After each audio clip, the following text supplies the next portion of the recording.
Hey y'all, gather round for a story that's whispered on sticky summer nights down here in the south.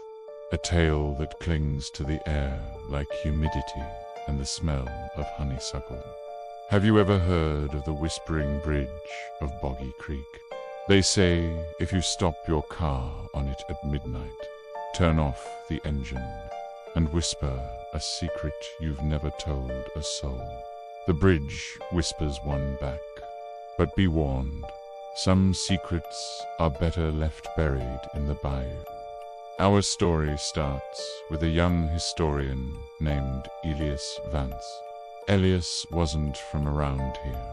He came down from Boston, armed with a fancy degree and a skeptical mind, determined to debunk what he called regional folklore.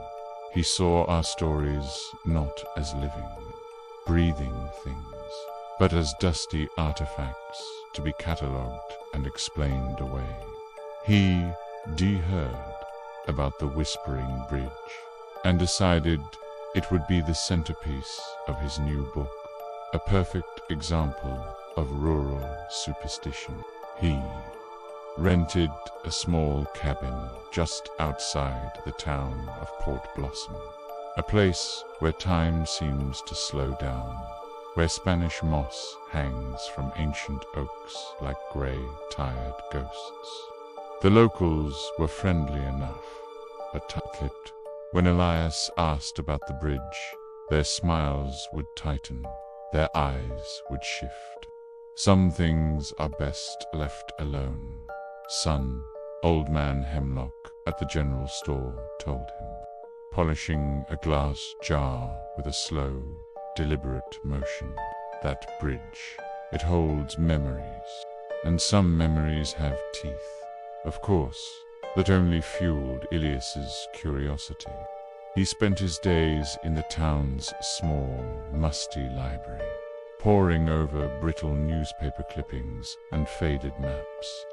He learned the bridge was built in the late 1800s, a simple wooden structure over the dark, sluggish waters of Boggy Creek.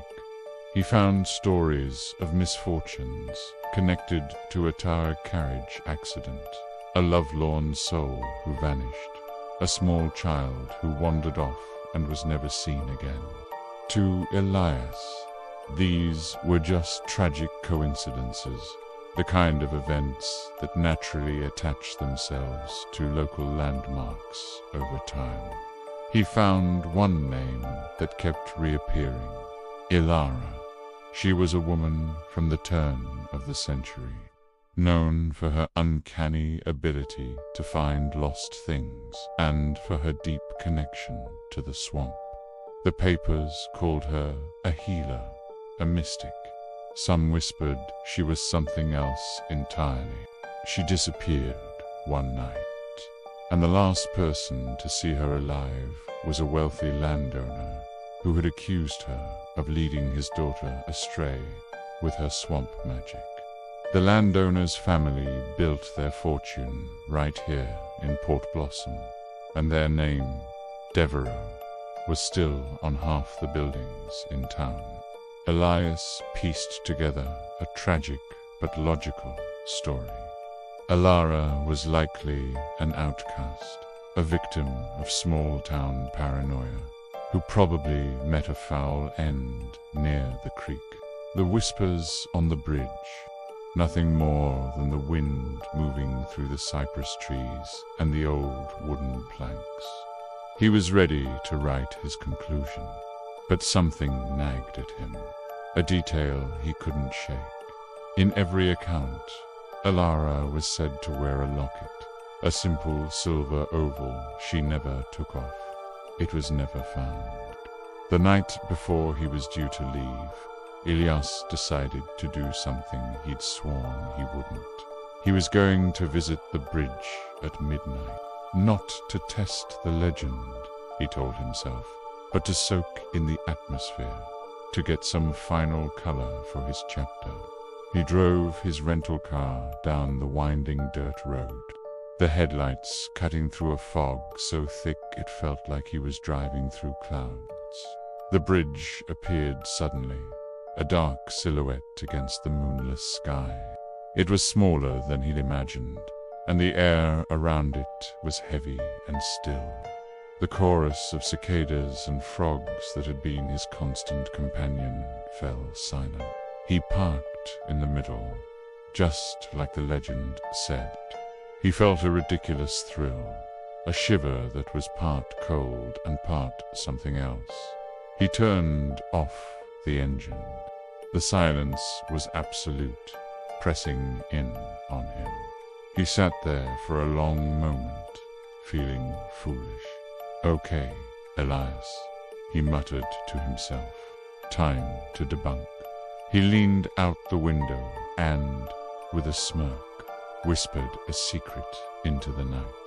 It was a silly, harmless secret from his childhood, about breaking his mother's favorite vase and blaming it on the family dog. He waited. Nothing. Just the oppressive quiet. He chuckled, feeling vindicated. See, just a story. He reached for the ignition, but as his fingers brushed the key, he heard it. A sound, not the wind. It was a soft, sibilant whisper, seeming to come from the very wood of the bridge beneath him. It was a woman's voice, faint and filled with sorrow, and it whispered a name, Devereaux, A cold dread, sharp and real, pierced Elias's academic certainty. This wasn't the wind. He scrambled for his keys, his hands fumbling. He started the car, the engine roaring to life and shattering the unnatural silence. He didn't look back as he sped away from the whispering bridge, the tires kicking up gravel. He drove straight back to his cabin, his heart pounding against his ribs. He couldn't explain what had happened. He tried to rationalize Eton acoustic anomaly, his imagination running wild. But he couldn't shake the clarity of that voice, the chilling way it had spoken that name. He couldn't sleep as the first grey light of dawn filtered through the blinds. He decided he had to look one more time, not at the library, but at the source. He put on his boots and walked out towards the swamp, following the path that led down to the banks of Boggy Creek, near the foundations of the bridge. The morning mist was still thick, wrapping around the cypress knees that stuck out of the dark water like crooked bones. He scanned the muddy bank, not sure what he was even looking for. Then he saw it, a glint of metal half buried in the mud near an ancient, gnarled tree root. His heart leaped into his throat. He knelt down and carefully dug around it. It was a locket, a simple silver oval, tarnished with age.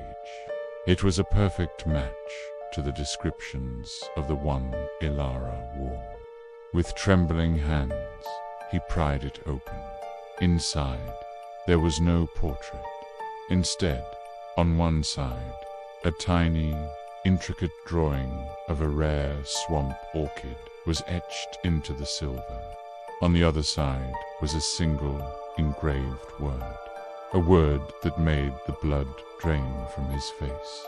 The word was asterisk, Elias asterisk, his own name. How could this be possible? His mind reeled, trying to find a logical explanation, but there was none. It was then that he noticed the tree root he was leaning against. It wasn't just a root. As he looked closer, he could see the faint, weathered outlines of letters carved into the bark. It was a name and a date, almost swallowed by time. Asterisk Elias Devereaux, 1898, asterisk. A forgotten branch of the family tree. A coincidence? No. He knew, with a certainty that defied all reason, that it was no coincidence. The bridge hadn't whispered a secret back at him. It had whispered his secret. A secret he never even knew he had. A history buried in his own bloodline, connecting him to this place, to this town, and to the tragic story of Elara. He wasn't just an observer writing about the legend of the Whispering Bridge. He was part of it. The secrets of Boggy Creek had been waiting for him all along. He closed the locket, its cold metal feeling heavy in his palm. A weight of history and mystery he could no longer debunk. He had come to the south to find a story, and instead, the story had found him. Thanks for tuning in to this spooky tale. If you enjoy stories that blur the line between folklore and reality, make sure to hit that subscribe button and ring the bell so you don't miss our next journey into the unknown. We'll see you next time.